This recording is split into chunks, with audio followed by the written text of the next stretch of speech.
listening to B2B Tech Talk with Ingram Micro, the place to learn about new technology and technological advances before they become mainstream. This podcast is sponsored by Ingram Micro's Imagine Next. It's not about the destination. It's about going someplace you never thought possible. Go to imaginenext.ingrammicro.com to find out more. Let's get into it. Welcome to B2B Tech Talk with Ingram Micro. I'm your host, Shelby Skrhak, and our guests today are Andrew Schmidt, Senior Solutions Center Engineer, and Michael Mason, Senior Business Transformation Engineer, both of Ingram Micro. Andrew and Michael, welcome. Thanks, Shelby. Thank you, Shelby. Well, so today we are talking about building out an esports space, but both the opportunities and the challenges there. So I understand that Ingram Micro's BTC team actually built an esports space in-house there on the Ingram Micro campus. So I guess before we get into the intricacies of that, Michael, will you give us kind of a 30,000-foot view of esports? I mean, how ubiquitous is esports becoming? Well, I think in my mind, there's a lot of people that follow esports, right? So, from a professional standpoint, right? They're watching gamers, kids follow YouTube channels or Twitch streamers, things like that. So definitely it's a big deal. There's a professional circuit, and obviously there's tons of people that love to game. So from our perspective, where we see it ticking up and the markets that we serve are mostly in the education segment, or at least that's the lead segment that we think about. Certainly for colleges, it's sort of table stakes, right? Colleges, they're trying to attract children to their school, or teenagers, high school students to their schools, right? They're going to have esports programs, right? That's absolutely. We're seeing it in high schools, for sure, and that's sort of the number one place that we're looking to sort of help and guide and inspire, right? We see a lot of our partners sell into schools, right? And maybe they're not bringing this up, so really trying to inspire them to look to sell into that space, and really Ingram has sort of this full solution, right? So we have all these different pieces and parts, and then we're seeing it push down into even smaller parts of the education market, so middle schools and elementary schools, which was an interesting one that we had run into. So it's about competing, right? Just like you compete with soccer and football in school, you can have a different set of kids essentially competing with gaming, and there's a lot of benefits that sort of come along with that, and that was one of the appealing things for us as well. Well, so the Business Transformation Center at Ingram Micro, they, like I mentioned, they just finished building this small esports arena, basically. So, Michael, why did the BTC set out to do this? Because I wanted to, is I guess the short answer. But right. So I was looking for ideas for something interesting to do with the space, right? So we have different spaces, in the BTC already, right? And really what we're trying to do is show the breadth of the things that Ingram sells. So we have a data center, right? And, we show all the data center stuff. We have a healthcare space. We have a classroom, and we have a retail space. So for instance, a retail space is great for showing a lot of the data capture point of sale type of things that we have. Well, we were looking at different spaces, and Ingram actually has a gaming program, and then really our pro AV divisions. And then really once we started looking into esports as an idea, it touches so many different parts of Ingram Micro and the different types of solutions, from security to networking to video distribution, things like that. And we have all that stuff. So that was sort of one of the things. It kind of brought in another part of Ingram that we really weren't represented when we tried to show the breadth of Ingram. And then if I can keep talking, I would say that the other reasons, well, one, it's just a fun thing to show, right, for Andy and I, for other people. And the other thing is, we, sort of post-COVID or coming out of COVID, however you want to think about it, I think it really fits our campus strategy as far as having a draw to bring people to campus, right? So believe it or not, a lot of Ingram associates are like, wow, I can do my job from home. Why do I need to come in even one day a week? And certainly there's a lot of culture things there, and we're trying to appeal and help, maintain the community that we've built for so many years on the campus. And we've already started seeing that from our first event for sure. But But really, that was one of also the driving factors. Hey, let's have some contests on campus. Let's make it something to do and fun to do, have teams compete. And, really, I think that's something other businesses could look at themselves, right? Something to do in their offices that's a little bit different, that it sort of certainly appeals to maybe some different types of people, maybe newer employees for sure, which a lot of us have newer employees. So, yeah, those are some of the reasons we went ahead and spent a couple of years actually creating the space. Yeah, I mean, talk about a perk. It's interesting that this isn't just a BTC thing. I mean, I understand. Yeah, you've got several setups. I understand there's a home office setup and a cafe setup there in the BTC. Basically, all these little vignettes of technology uses. But the fact that this isn't just for demonstration purposes, it's actually open to the campus. It's a really interesting idea. So, Andrew, tell us about the space. I mean, how large is it? How many gamers can it accommodate? That sort of thing. Oh, the actual physical space is nearly 30 foot in the largest direction and about 12 foot wide. So we're set up with 6 gaming stations. So right now we're configured 3v3, 3 stations along one side, 3 stations along the other side. We could also, obviously, if we're competing with somebody external with another team, we could do up to 6 players on a team. We actually have a 7th station, which is really set up as a creator station, because when we get into actual competitive matches, and this was one of the fun things we did with the tournament we ran, we actually had a commentator. So somebody who was watching the game calling out the really great plays and talk about uncovering talent. This guy was just really, really amazing and just, really impressed everybody. And what it added to the overall experience was just really dramatic. And that's really kind of the theme that we had with building this out too, because we could get computers. Well, that actually would have been one of the challenges right now, because we're talking gaming systems. So GPUs especially are a challenge, or still a bit of a challenge. And just getting everything in, because supply chain around even just the physical stuff. There were a lot of things that were delayed from the changes that we made in the space, because we repainted. We have a wall-to-wall vinyl wrap, change out the lights just to get everything the way it should be for that kind of a space. And it took a while to do a lot of that. So it definitely one of those ones where if you're looking at a hard deadline, don't set a deadline until you actually have the space ready.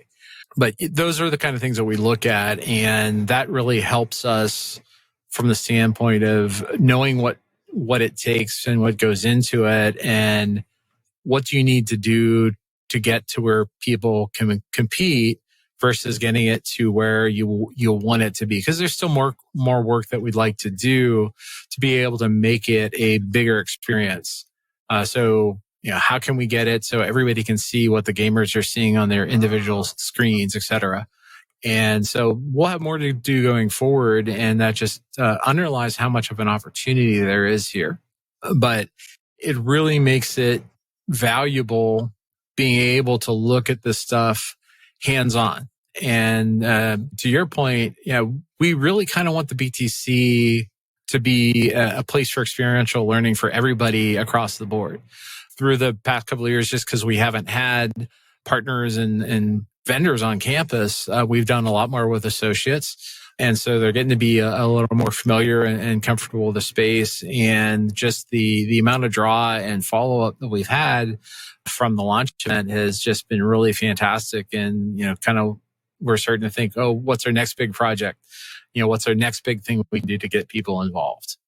Well, so continuing with you, Andrew, what was the most challenging part of the build then? I mean, was it supply chain? Was it the logistics? Was it some other factor that you never would have thought would have been an issue? I would say some of the supply chain stuff was a challenge, just because you didn't have the choices that I'd like to. I had some ideas around, I'd love to be able to do like a good, better, best from a system. We ended up with a lot of gaming laptops, which are really nice systems. But, I'm old school. I want to get a scratch built system in there just because. There's also what we have available, because in a lot of cases, we might carry the manufacturer, but not that specific product line in some cases. And then a lot of it was just the getting everything ready to go. Things like trying to set up an account. Well, I've got to set up a Microsoft account to set up the system, and then I've got to get an Epic Games account. Epic Games doesn't like this email, but I just used another variant of it and was perfectly happy with it. And so those kind of things, we ran into some strange networking issues when we were actually trying to get some stuff downloaded. And, it was just a case of, well, that's exactly what everybody runs into. So as part of the event, we work with the National Esports Association. And so we had Gloria Bajorak, the president, in helping us get set up. And she said that, that's one of the biggest challenges that they run into with schools, because all the resources that you want for gaming, you can't have in regular schools. You can't get to Twitch. You can't get to Discord. Obviously can't get to the game sites. And trying to, get the local IT, if there is one, understand how you can control that access and do it in a safe way for the students, but still enable what you need to, is another takeaway from that, and another opportunity to really show, hey, these are the things that you got to be looking at. And it's none of this stuff is as simple as you think it's going to be when you get started with them. Yeah. Yeah. Well, Michael, kind of, you guys mentioned it was about 2 years in the making. How much time minimum would you say that a school or a commercial space would need to build out an esports space? I mean, and also what kind of budget are we talking about? Yeah, well, I certainly wouldn't expect it to be that long for anybody else. We were jumping through hoops, and obviously in the middle of COVID, and really it was, our biggest thing was for the space to get a certain look to it, right? We kind of, we actually got our creative team to help us design the look and feel of the space, right? Because we wanted a certain kind of vibe going on and get a certain feeling in the space. I think from a school doing an esports program, I think the important thing is just to get the primary components in place, which would be all the gaming gear and things like that for the students. I do think it's important to, on the AV side, make it an arena where parents can come and watch the kids play, right? So the budget all depends on a lot of that sort of stuff, right? If, there are different kinds of games that a school can play. We mentioned a Rocket League can play on a very basic computer typically, where other games might require, a bigger thing. So there's all sorts of different levels that come into when you put stuff on a big display. Well, you could put it at 4K and pay this price, and you could put it at, less than that and get away with it just fine. So I think it's always kind of stages, working through a plan. I think the important thing is to get people on board with the benefits of a program or a space, whatever that might be.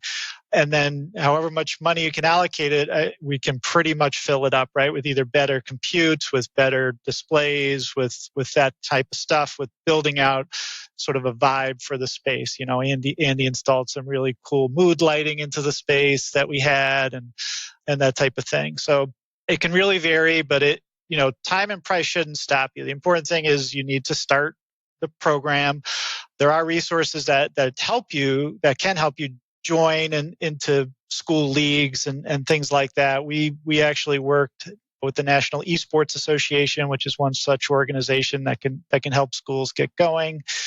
They gave us some advice as we went along the way. And then the hope is we can share some of that advice to our partners as they help their customers. How involved was the National Esports Association? I mean, I imagine that they're pretty busy and got their, being pulled all over the directions. Were they pretty helpful in trying to provide this type of roadmap, or at least a mentor, if you will, for the build? I can answer that. I think that they were there certainly for the inspirational piece and sort of the validation. Mm-hmm. And then, so they weren't involved in anything day to day from that standpoint. Right. It was more just, now when we built it, they helped us pull off the actual events and how you would do an event with all the different kinds of, using Discord and streaming and Twitch and those types of things, they were very important at that point, right? So how to actually maybe do the matches and hold a tournament and all the tech stuff that would go on in the back end in those circumstances. Yeah. Well, and that's the thing, is that there's still a lot of people that, don't really, that are skeptical, I guess, of the sport. And I want to get your opinion on this, Andrew, but, yes, there may be those partners that just don't really see the opportunity that lies in helping their customers pursue this type of build. I wonder if we can talk about the benefits. I mean, I'll pitch it to either one of you as far as, what are those benefits of building an esports arena, building an esports team, and pursuing esports as a sport? Well, one of the things that, let's talk about it being valid and pick your criteria. Can you get paid to do it? Absolutely. At the pro levels, the compensation is insane. Just the people who are on the periphery streaming content, again, from an influencer standpoint, again, is pretty impressive. That's a very, very small percentage. But, Mike mentioned that it's pretty much, you've got at the college level now, you need an esports program. And we're seeing colleges offering full ride scholarships for those esports programs. So at that level, definitely you've got to say there's justification around it. And yeah, it's a real sport. As for the benefits, one of the things that in the same time frame, listening to the radio on my way in, I've been hearing ads for promoting high school sports and high school activities, and this is another one of those. I have never been on the athletic side of things. I would never make the team, and I was in high school where you didn't make the team if you couldn't make the team, But there's so many opportunities, whether you're a gamer, whether you want to be the caster or whatever, and that's really kind of the interesting and exciting part is the playing field is really level, and probably more so than a lot of other things, from the standpoint of all the way down to things like adaptive controllers that give people who otherwise couldn't an opportunity. So I'll put it to both of you for your best debate skills. Is esports a real sport, Mike? And don't just say yes. You got to give me that compelling reason, the smoking gun. Yeah. I can just tell you, we had our first tournament, right? Just watching it, right? So one, we have an audience doing oohs and ahs, right? It was Rocket League. So when they score a goal, you got big oohs, ahs, cheers, we had an overtime match in the semifinals where you're just like, you're on the edge, right? And you have people rooting for their friends, like hard. So I think all those elements, and then plus a lot of the people that were in our tournament, for instance, were very good at Rocket League, right? They were experienced. They came out of the woodwork, and and there were a couple of teams there that, maybe just signed up for fun, and they did not fare very well. Okay, so it wasn't just you pick it up and I'm playing a game. Okay, this was coordinated teamwork. Someone's playing goalie, someone's passing, someone's got a strategy.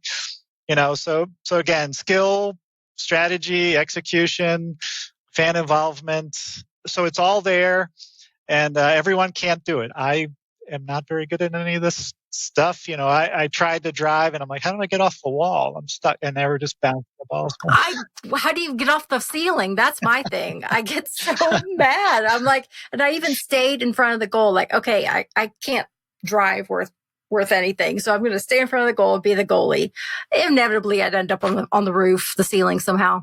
and I will, if necessary, here I'll also say there are gamers, professional gamers for sure, that have injuries, right? So, there's all sorts of ergonomic considerations when you're playing, right? So from your eyes to your wrists to, your back to other pieces of the body, when you're gaming, you are not immune from injury. Yep.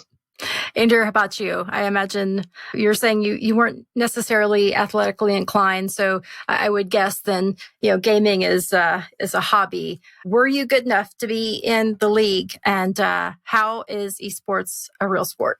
That's definitely not qualified. I can maneuver decently. But when you see the gameplay of some of these people, it's just amazing. You're talking about getting stuck on the roof. Well, these people were doing turns midair and hitting the ball. And I'm like, okay, so I kind of described it as, okay, well, I just took my golf shot and now you're going to run down the fairway, hit that trampoline and knock the ball out of the air with a club. Right.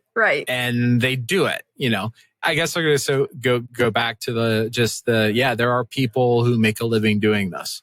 It's one of those things where, the financial benefits that people get out of it, hey, that's great for them. But it's just the gamesmanship, all of the things that you hear about, like, high school sports and leadership and all those things. But it is a serious game. One of the things Mike didn't mention, and that kind of caught us off guard a little bit, was how many people showed up with their own controllers and keyboards and everything. And you look it back and it's like, oh, I guess that makes sense. I mean, you don't show up at the tennis court with, and just pick up any racket that's there. Yeah. Not if you want to be good. Right. And that just really kind of rolls into all of the opportunities. So whether you want to look at it as, a business opportunity, whether you want to look at it as a philanthropical opportunity, a lot of the places that would really benefit from these kind of programs aren't going to have the funding, And like Mike said, for some of the basics, the startup cost isn't that bad. And whether a partner wants to do that themselves or, do a community fundraiser to support it, great opportunity. And, absolutely, and it's kind of thing is that's the model that's sports and schools have always taken, or even, activities. A lot of times you need that outside funding. It's not something that just the school can do themselves, and so I think it, from a overall community benefit, can have a really big impact. So as we start to wrap up our episode, we always ask our guests the same final question. And that's, where do you see technology going in the next year? That's of course very broad, and it can be within this space or something, some offshoot of that. But I'll start with you, Michael. Where do you see technology going in the next year? Well, I don't know, Shelby, but you know what? If I always enjoy this part of the show, right? But what I would say is, what I always think of when I listen to this part of your show is, I would like to just go back and see a year pass from all your shows, and let's do a recap show. Exactly. I would like to analyze other people's predictions and pan them or congratulate them and things like that. So that's what I'd like to do. That's a fantastic idea. Maybe we'll do an end of year kind of thing. So yes. Andy and I are in with you for that if you want it. But, technology will always continue to advance, always continue to get easier, things like that. We're seeing new and wonderful things every single day.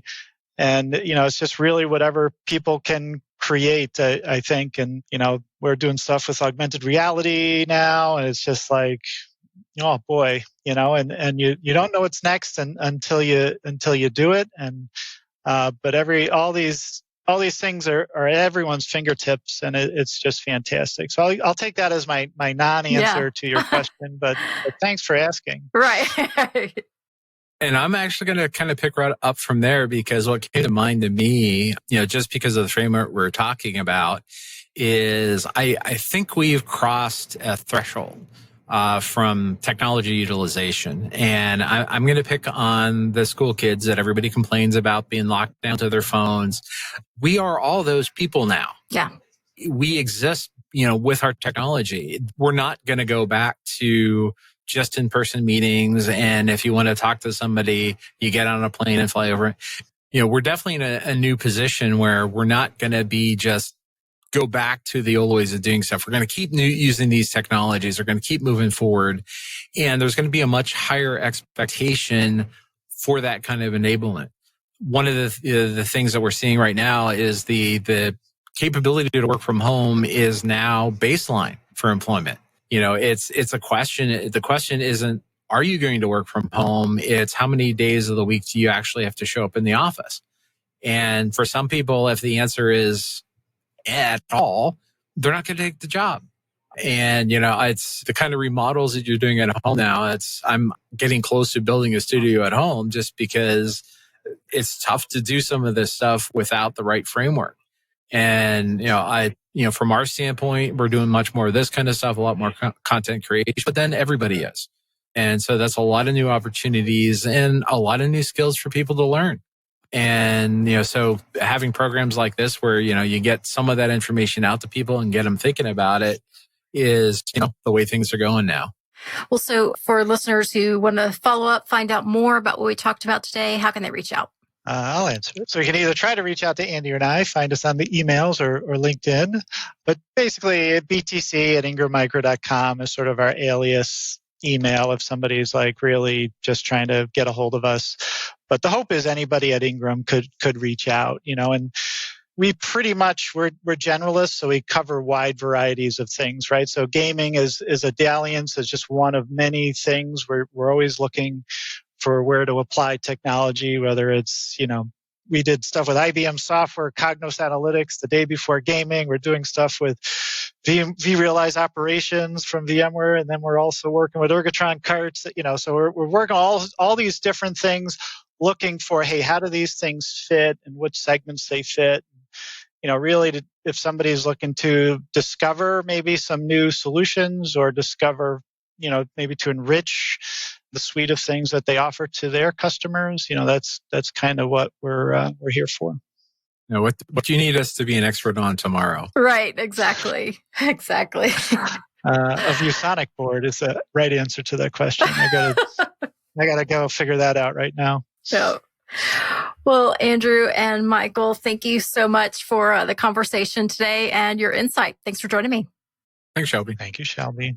And thank you, listeners, for tuning in and subscribing to B2B Tech Talk with Ingram Micro. If you like this episode or have a question, please join the discussion on Twitter with the hashtag B2B Tech Talk. Until next time, I'm Shelby Skrhak. You've been listening to B2B Tech Talk with Ingram Micro. This episode was sponsored by Ingram Micro's Imagine Next. B2B Tech Talk is a joint production with Sweetfish Media and Ingram Micro. Ingram Micro production handled by Laura Burton and Christine Fan. To not miss an episode, subscribe today on your favorite podcast platform.